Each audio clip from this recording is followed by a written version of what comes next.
ओम शांति। 15 अगस्त 2024 के ईश्वरीय महावाक्य। पहले एक नज़र मुरली के मुख्य पॉइंट पर। बाबा ने कहा, आत्मा भ्रुकुटी के बीच में निवास करती है। बाबा ने समझाया है, आत्मा अविनाशी है, इनका तख्त यह विनाशी शरीर है। ईश्वर सर्वव्यापी कहना यह भूल है। तुम अच्छी रीति समझते हो, हर एक में 5 विकारों की प्रवेशता है, तो कई समझते हैं यह ठीक बोलते हैं। अगर कोई जास्ती अटेंशन नहीं देते हैं तो कहेंगे यह पुराने भक्त नहीं है। इन बातों को तो समझने वाले ही समझेंगे। बाप समझाते हैं, मुझ अपने बाप को याद करो। तुमको शर्म नहीं आती? तुम घड़ी घड़ी मुझे भूल जाते हो। बाप डायरेक्ट कहते हैं तो वह असर जल्दी पड़ता है। उल्टे सुल्टे प्रश्न करते हैं, बुद्धि में नहीं बैठता, क्योंकि यह है बिल्कुल नई बात। गीता में श्री कृष्ण का नाम लिख दिया है। और फिर बाबा ने कहा, पाप के साथ तुम्हारा प्यार नहीं है, कितना याद करते हो। पाप का 1 घंटा, अरे निरंतर याद करेंगे तो तुम्हारे पाप कट जाएंगे। जन्म जन्मांतर के पापों का बोझा सिर पर है। तुमने बाप की कितनी गलानी की है। तुम्हारे ऊपर तो केस चलना चाहिए। अखबार में कोई के लिए गलानी करते हैं तो उस पर केस करते हैं ना। तुमको सब धर्म वालों का कल्याण करना है। पाप जो सबकी सद्गति करते हैं, उनके लिए सब धर्म वाले कह देते हैं सर्वव्यापी है। बाप कहते हैं, तुम्हारी खातिर सारी दुनिया चट खाते में आ गई है, निमित्त तुम बने हो। और फिर लास्ट में बाबा ने कहा, किसी आचार्य ने कहा, आप सबको आत्मा में परमात्मा समझ नमस्कार करता हूँ। अब इतने सब परमात्मा है क्या? कुछ भी समझ नहीं। ऐसी क्या युक्ति रचे जो मनुष्य जल्दी समझ ले। अभी तो सबको पैगाम देना है, यह कहना है कि पाप को याद करो। तुमको तो कोई गम नहीं होना चाहिए। पाप मिला है और क्या, सिर्फ पाप की मत पर चलना है। यहाँ तुमको बेहद का बाप मिला है तो तुमको स्वर्ग से भी जास्ती खुशी होनी चाहिए। स्वतंत्रता तो तुमको बाप दे रहे हैं, रावण की जेल से स्वतंत्र कर रहे हैं। तुम जानते हो वहाँ हम बड़े स्वतंत्र, बड़े धनवान होते हैं। अब तुम जानते हो, जब तक पावन नहीं बने हैं तब तक स्वतंत्र नहीं कहेंगे। फिर चमघटों की सजाएं खानी पड़ेगी। सर्व का सद्गति दाता एक बाप है।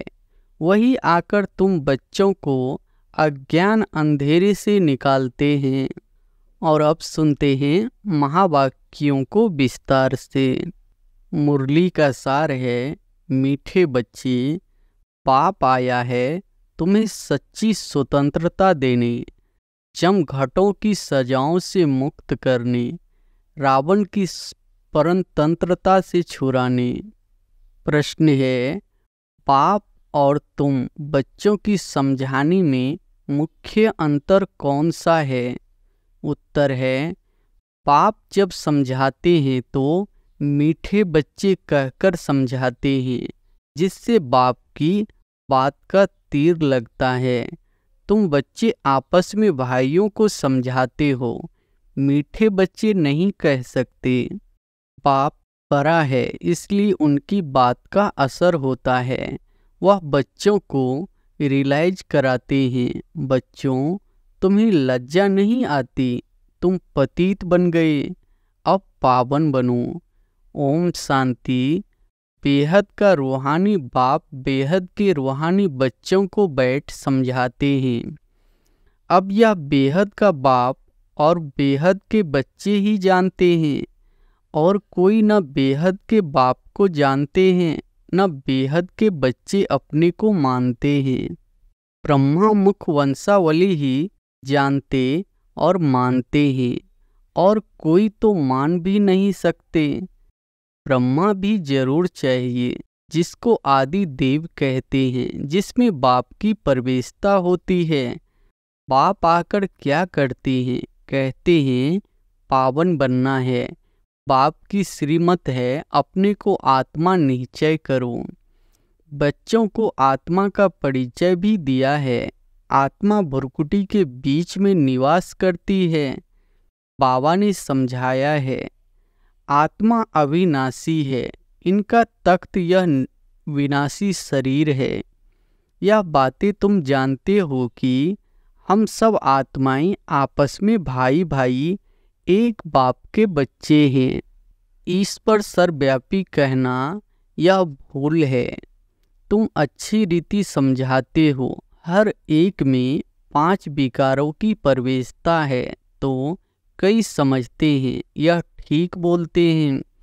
हम भाई भाई है तो जरूर बाप से वर्षा मिलना चाहिए, परंतु यहाँ से बाहर निकलते हैं तो माया के तूफानों में चले जाते हैं। कोई बिरले ठहरते हैं, सब जगह यह हाल होता है।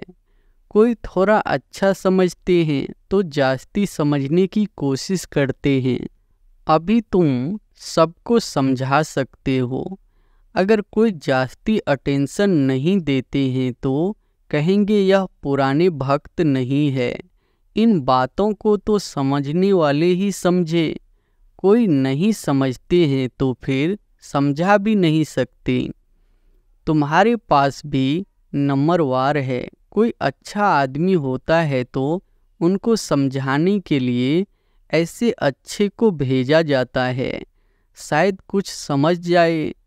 यह तो जानते हैं बड़े आदमी इतना जल्दी नहीं समझेंगे। हाँ, ओपिनियन देते हैं, इनकी समझानी बहुत अच्छी है। बाप का परिचय पूरा देते हैं, परंतु खुद को फुर्सत ही कहाँ है। तुम कहते हो बेहद के बाप को याद करो तो विकर्म विनाश हो। अभी तुम समझते हो बाप डायरेक्ट हम आत्माओं से बात करते हैं। डायरेक्ट सुनने से तीर अच्छा लगता है, वह बीके के द्वारा सुनते हैं। यहाँ परमपिता परमात्मा ब्रह्मा द्वारा डायरेक्ट समझाते हैं। हे बच्चों, तुम बाप का कहना नहीं मानते हो। तुम सब तो कोई को ऐसे नहीं कह सकेंगे ना।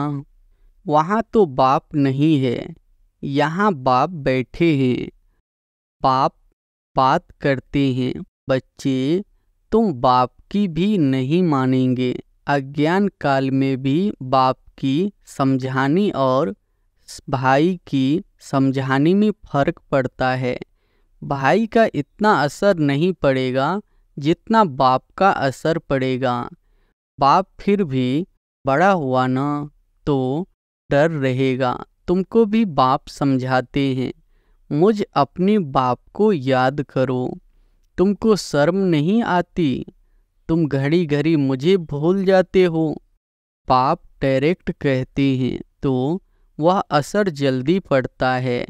अरे, बाप का कहना नहीं मानते हो। बेहद का बाप कहते हैं यह जन्म निर्विकारी बनो तो 21 जन्म निर्विकारी बन पवित्र दुनिया का मालिक बनेंगे। यह नहीं मानते हो।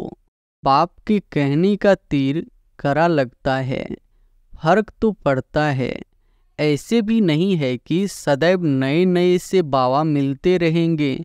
उल्टे सुल्टे प्रश्न करते हैं, बुद्धि में नहीं बैठता, क्योंकि यह है बिल्कुल नई बात। गीता में श्री कृष्ण का नाम लिख दिया है, वह तो हो नहीं सकता। अभी ड्रामा अनुसार तुम्हारी बुद्धि में बैठा है। तुम बच्चे भागते हो हम बाबा के पास जाएं, डायरेक्ट मुरली सुने। वहाँ तो भाइयों द्वारा सुनते थे, अब बाबा से सुने। बाप का असर होता है। बच्चे बच्चे कह बात करते हैं। बच्चे, तुम्हें लज्जा नहीं आती? बाप को याद नहीं करते हो? बाप के साथ तुम्हारा प्यार नहीं है, कितना याद करते हो? बाबा, 1 घंटा।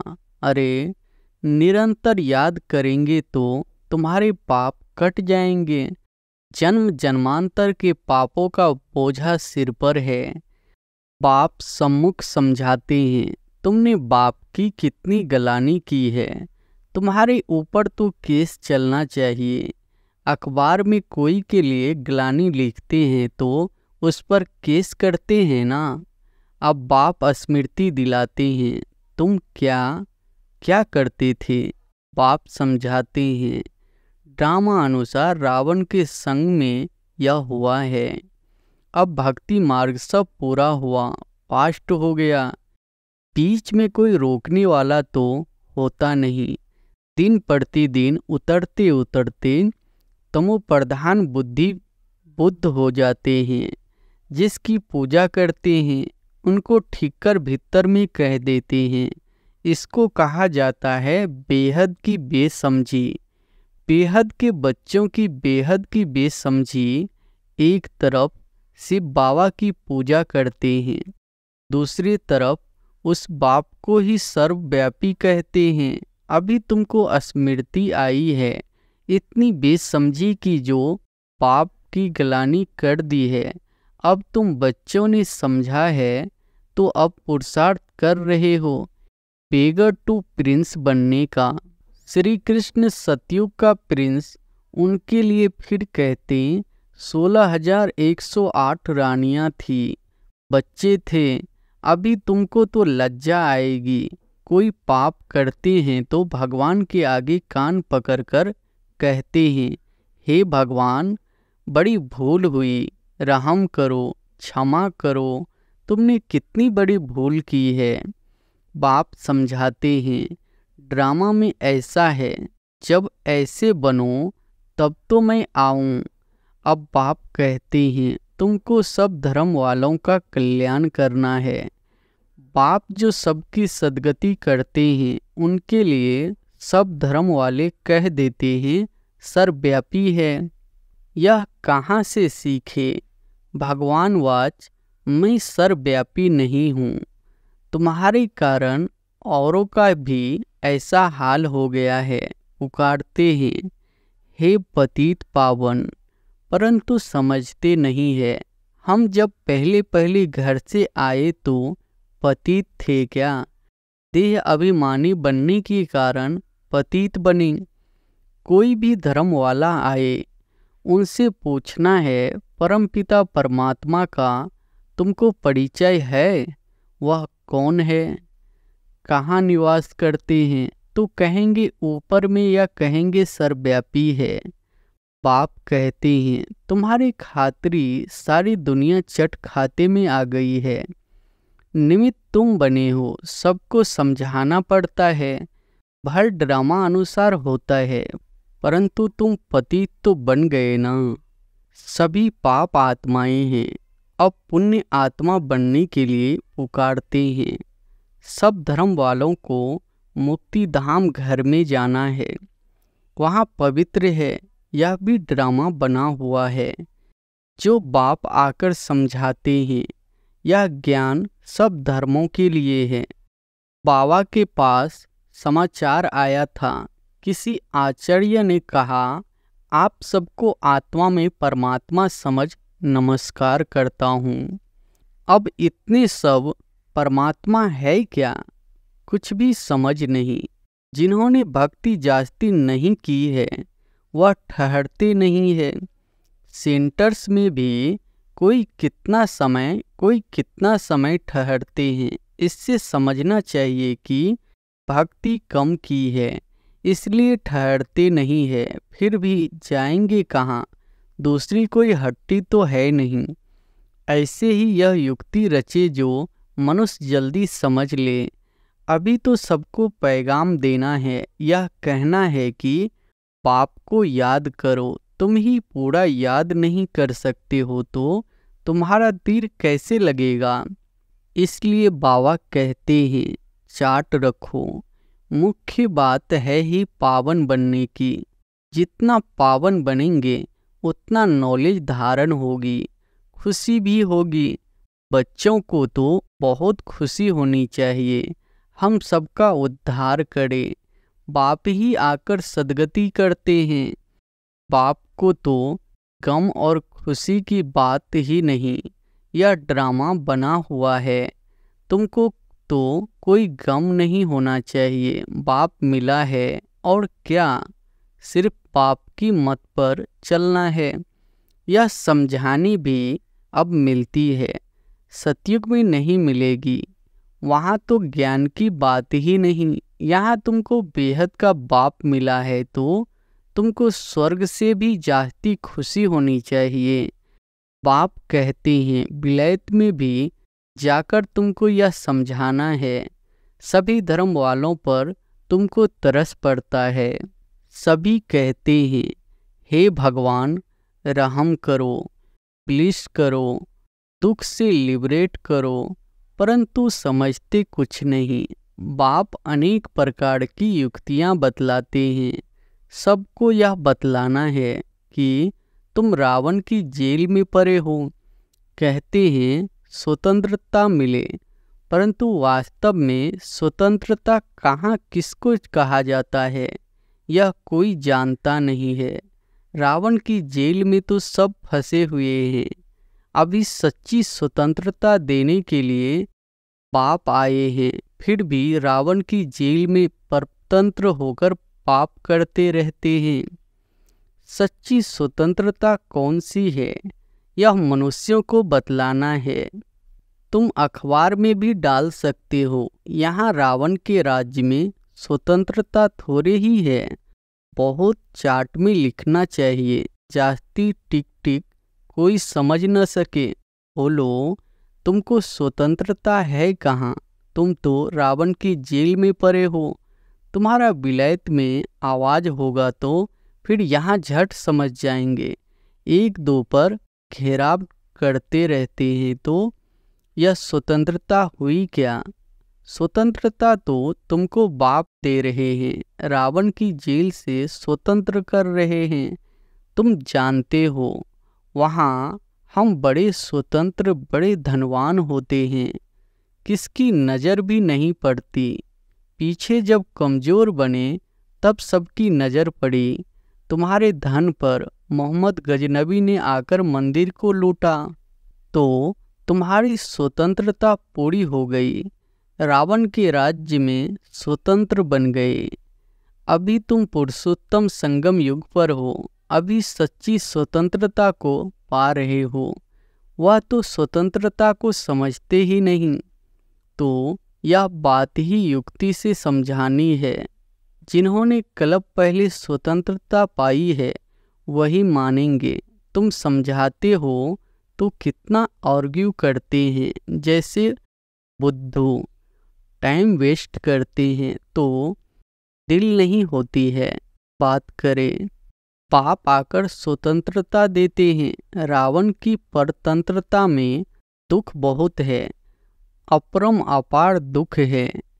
बाप के राज्य में हम कितना स्वतंत्र होते हैं। स्वतंत्रता उसको कहा जाता है जब हम पवित्र देवता बनते हैं तो रावण राज्य से छूट जाते हैं। सच्ची स्वतंत्रता बाप ही आकर देते हैं। अभी तो पराये राज्य में है, सब दुखी है। स्वतंत्रता मिलने का यह पुरुषोत्तम संगम युग है। वह तो कहते फॉरेन गवर्नमेंट गई तो हम स्वतंत्र बने। अब तुम जानते हो जब तक पावन नहीं बने हैं तब तक स्वतंत्र नहीं कहेंगे। फिर जम घटों की सजाएं खानी पड़ेगी, पद भी भ्रष्ट हो जाएगा। बाप आते हैं घर ले जाने, वहाँ सब स्वतंत्र होते हैं। तुम सब धर्म वालों को समझा सकते हो। तुम आत्मा हो, मुक्ति धाम से आए हो पाठ बजाने, सुख धाम से फिर दुख धाम में तमो प्रधान दुनिया में आ गए हो। बाप कहते हैं तुम मेरी सनातन हो, रावण की थोड़े ही हो। मैं तुमको राज्य भाग देकर गया था। तुम अपने राज्य में कितने स्वतंत्र थे, अब फिर वहाँ जाने के लिए पावन बनना है। तुम कितने धनवान बनते हो, वहाँ तो पैसे की चिंता नहीं होती है। भले गरीब हो फिर भी पैसे की चिंता नहीं, सुखी रहते हैं। चिंता यहाँ होती है। बाकी राजधानी में नंबरवार पद होते हैं। सूर्यवंशी राजाओं जैसे सब थोड़े ही बनेंगे। जितनी मेहनत उतना पद। तुम सब धर्म वालों की सर्विस करने वाले हो। विलायत वालों को भी समझाना है। तुम सब भाई भाई होना। सब शांति धाम में रहते हैं। अब रावण राज्य में हो। अब घर जाने का रास्ता आपको बताते हैं। अपने को आत्मा समझ मुझे याद करो।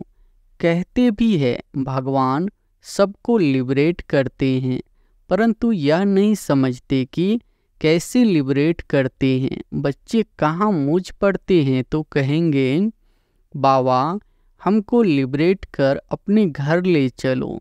जैसे तुम लोग फागी में जंगल में मूंछ गए थे, रास्ते का मालूम नहीं पड़ता था, फिर लिबरेटर मिला, रास्ता बताया। बेहद के बाप को भी कहते हैं बाबा हमको लिबरेट करो, आप चलो, हम भी आपके पीछे चलेंगे। सिवाय बाप के और कोई रास्ता नहीं बताते हैं।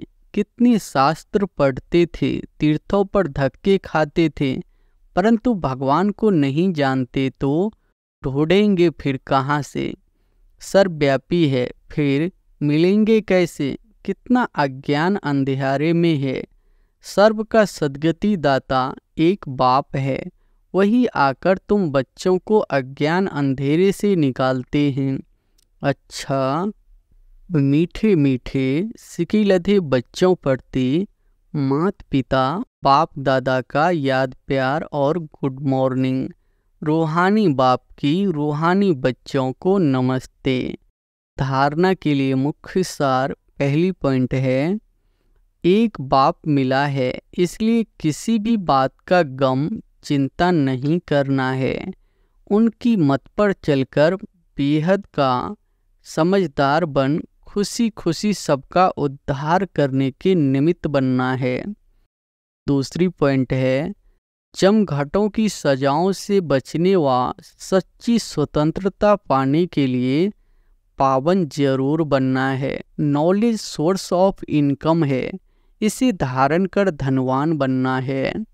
वरदान है, नॉलेज की लाइट माइट से रॉन्ग को राइट में परिवर्तन करने वाले ज्ञानी तो आत्मा भव। नॉलेज की लाइट माइट से रॉन्ग को राइट में परिवर्तन करने वाले ज्ञानी तो आत्मा भव।